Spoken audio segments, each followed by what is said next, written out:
So hi guys, mag-unboxing lang ako nito bago ang lahat. Galing siya sa South Star Drug sa Shopee. So mga gamot to guys, at ito ay for personal use. Stock ko lang to guys. Hindi ko to paninda dahil ang mga sari-sari store owner, ang tindahan, sari-sari store ay bawal magtinda ng gamot sa kanilang mga tindahan. So meron tayong Simdex dito. Stock ko lang to ha. Meron akong Potency with collagen. Ayan.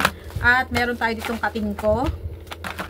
Meron tayong Cetirizine na 20 pieces ng South Star Drug. So yan. So pinagbayaran ko sa mga gamot ay 622, pero ang total niya dapat ay 815. May discount tayong 123 pesos. Tapos nag-redeem ng 62 pesos. Tapos may discount ulit na 8 pesos. Sobrang mura sa South Star Drug. Hello mga katindahan, ako po si Lisel Domdom at welcome sa isa na namang episode ng ating Sari-Sari Store Tips and Ideas mga kasari. So ngayong araw mga kasari ay pag-uusapan naman natin ng isang mainit-init na issue na madalas tinatanong ng mga tindera, ng mga kasari-sari store natin. Bakit bawal ang pagbibenta ng gamot sa Sari-Sari Store? Ayan, bilang isang tindera rin, may personal akong karanasan at opinion tungkol dito na gusto ko ring ibahagi dyan sa ating issue na yan. Bakit nga ba bawal tayo magtinda? Ayon sa batas, bawal po tayo magbenta ng gamot kung wala tayong lisensya mula sa FDA at hindi rehistrado ang tindahan natin bilang botika. So kahit over the counter or OTC man yan, tulad ng paracetamol, loperamide, biogesic or vitamins man yan, sakop pa rin ng regulasyon yan. Meron kasi mga gamot na hindi dapat pagsabayin, pero dahil hindi yun alam ng mga tindera at mga mamimili, kaya nagiging delikado sa kalusugan ng mga tao. So bakit nga ba pinagbabawal ang pagtitinda sa sari-sari store? Para syempre maiwasan ang maling dosage at self-medication. Para masigurado din na ligtas at tunay yung gamot, para hindi kumalat yung mga peking gamot na posibleng makasama sa health ng mga mamimili syempre. Hindi ito kasi gaya ng soft drinks o kape na binibenta natin guys kapag kasi usapang gamot na, buhay na yung nakataya dito. Ang tanong, bakit marami pa rin nagbebenta ng mga gamot kahit bawal? So ito yung realidad bilang tindera, kasi may nabibili kasing supplies ang mga sari-sari store owners kasi nga OTC, over the counter. Sa Mercury man yan, sa ordinaryong botika at kahit sa Shopee at Lazada pwedeng-pwede. Napakadaling bumili ng gamot sa mga botika kahit maramihan. Nitong huli lang naman pinagbawal yung pagbebenta ng gamot, diba? Sa mga sari-sari store. So, sa tagal ko nang nagtitindahan, 20 years na mahigit, dati nagbibenta ako at nakakabili ako ng mga gamot, ni minsan, hindi ako inuusisa ng mga botika na pinagbilhan ko or pharmacist kung para saan yung gamot na binibili ko. At hindi rin nila ipinapaliwanag kung paano ito inumin at kung anong gamot ang hindi dapat pagsabayin. So, marami ding mga kasari na nag-share sa mga post or vlogs nila sa dami ng mga binibili nila. Minsan halata na hindi lang pang personal at malamang pang tinda yung mga piniflex nila, pero nakakabili pa rin sila. Kung alam ng mga pharmacist na ito'y paninda, bakit nila binibentahan ang mga tao ng ganong karami? Tapos kaming mga sari-sari store ang agad napupuna at nabibintangan na lumalabag sa batas. So disclaimer lang mga kasari ha, baka mabash ako dito. So ako ay high school graduate lang, pero pinipilit kong matutunan ang mga bawal at hindi, lalo na sa pag-inom ng gamot. Kaya ginagawa ko din itong vlog na ito para mas maunawaan ko, para may mag-share dyan sa comment section. So ito yung tanong ko, ano yung pinagkaiba ng sari-sari store na may stock ng gamot at sa bahay na may gamot din sa cabinet? Na itong dalawang ito ay parehas walang alam sa tamang pag-inom ng gamot. Kasi yun yung iniiwasan, di ba? Kaya bawal kami magbenta. Wala kami sa kaalaman sa pag-handle ng mga gamot, di namin alam. At syempre, wala kaming license. Pero yung may mga stock ng gamot sa bahay, paano sila? Delikado din sila. Wala din silang alam. So ayon sa batas, parehas lang na bawal kahit nasa tindahan man yung gamot or nasa bahay, basta yun ay ibebenta, bawal. So siguro ang gagawin na lang siguro ng mga sari-sari store ay ibigay na lang siguro yung gamot doon sa mga may kailangan para ligtas kami sa kulong. Bahala na niya yung pinagbigyan namin kung paano nila inumin yung gamot. Ayan, charot lang. So, ganun talaga. Wala tayong permit eh. Walang permit yung mga tindahan. Hindi tayo nag-aral para makapagbenta ng kahit OTC drugs. Kaso, ang problema, nagiging takbuhan yung tindahan natin tuwing emergency.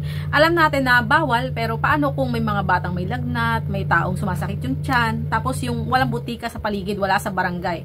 So, karamihan sa mga bahay, hindi nag-iimbak ng gamot dahil nga kulang sa budget, diba? Bihirang may mag-iimbak ng gamot dyan mga kasari, unless mayaman. O yung iba kasi, katulad niyan, budget lang yung pera, tapos takot pa sila sa expiration, kaya pa isa-isa lang yung binibili nila. At alam niyo naman sa sari-sari store, ang ihilig nila sa tingi-tingi, doon mo malalaman na nagtitipid sila at yun yung nakasanayan ng mga Pilipino.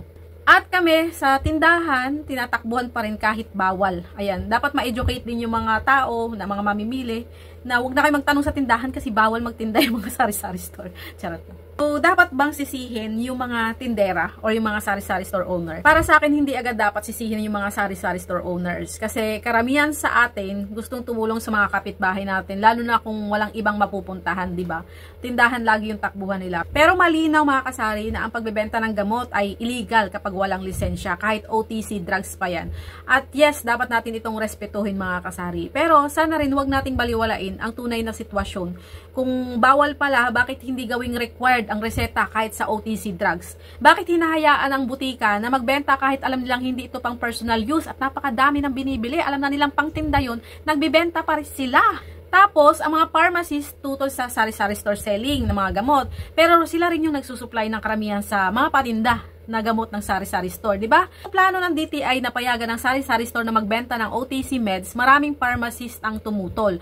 At yun nga, may nag-post pa dun sa group ko, kaya nagawa ko rin yung vlog na to. Yung group ko raw ay isusumbong nila sa DTI. So, hindi ko alam kung saang ahensya niya isusumbong. Sabi ko sa kanya, ba't sisisihin niya yung group ko? Eh, mga member naman ay open sa posting doon. Ang mga members doon ay open para mag-post ng mga paninda nila. Hindi ko naman control lahat ng sari-sari store owners na members doon sa buong Pilipinas. Napakadami na ng members ko. 544,000 na ang members ko. So, hindi ko masasala lahat kung sino yung magtitinda ng mga gamot. So, dapat, yun lang ang inano ko, bakit yung group ko ay madadamay. Na kung tutuusin, ang dami-daming sari-sari store owners, hindi mo talaga yung makokontrol lahat. Kung sino yung nagtitinda at sumusunod sa batas. Pero naiintindihan ko yung pagtutol ng pharmacist tungkol doon sa pagbibenta sa sari-sari store. Kasi ang concern ko rin naman dito, kapag nalegalize sa pagbibenta ng gamot sa lahat ng tindahan, paano masisiguro na OTC meds lang ang ibibenta ng isang tindera? Paano kung pati yung prescription medicines ay maisingit din nila, lalo na kung walang nagbabantay? At dahil hindi rin alam ng lahat kung paano ang tamang pag-inom, lalo itong nagiging delikado sa kalusugan ng tao, di ba? Sa totoo lang, konsensya na lang ng tindera kung paano niya ipatumad yung batas niya sa sari-sari store niya. So, ang punto ko lang din ay hindi para sabihin okay lang na magbenta ng gamot sa sari-sari store kasi nga, yun nga, sabi ko takbuhan yung mga tindahan, mga kapitbahay. Ang punto ko ay kailangan natin ng malinaw at practical na solusyon dito.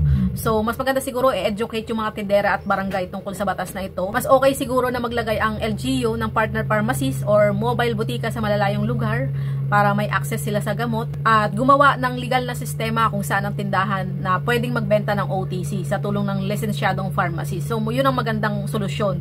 So, magkaroon ng training or monitoring para masiguro yung tamang pagbebenta doon sa mga lugar na iyon. Sa huli mga katindera, kaligtasan pa rin ang pinakamahalaga. Ayan, sumunod tayo sa batas mga kasari, pero sana ang gobyerno at yung community ay magbigay din ng paraan para tayo ay makapaglingkod ng legal at ligtas sa ating mga kapitbahay. So hanggang dyan na lang guys, sana may natutunan kayo at sana may matutunan din ako sa mga magko-comment dyan sa baba kung ano yung mga dapat nating gawin. Ano po, lalo na yung mga expert dito. So kaya wag kayong mag-atubiling mag-comment, i-like, i-subscribe at i-share yung ating vlog na ito mga kasari.